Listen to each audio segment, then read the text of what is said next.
நான் திருமாவளவன், விடுதலை சிறுத்தைகள் கட்சியின் தலைவர்.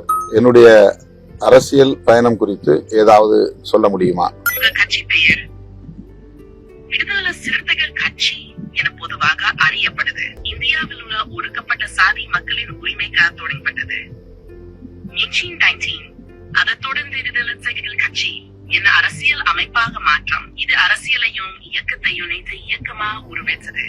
தேர்தல் அரசியலுக்கு நுழைவு 1999 முதல் முறையா மக்களவை தேர்தலில் போட்டியிட்டீங்க.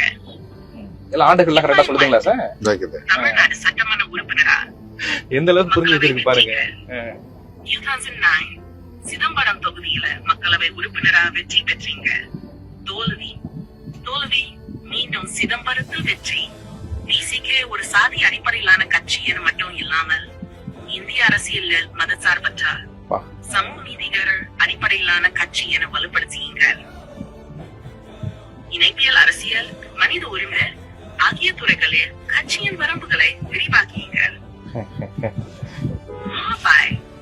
எழுத்தாளர் மற்றும் அறிவை எழுதிய நூல்கள், தமிழர்கள் இந்துக்களா, அத்துமீறு, பாக்சா சட்டம், இந்துத்துவத்தை வேறுப்போம், இவை உங்க அரசியல் எண்ணங்கள், சமூக கோட்பாடுகளை வெளிப்படுத்தின.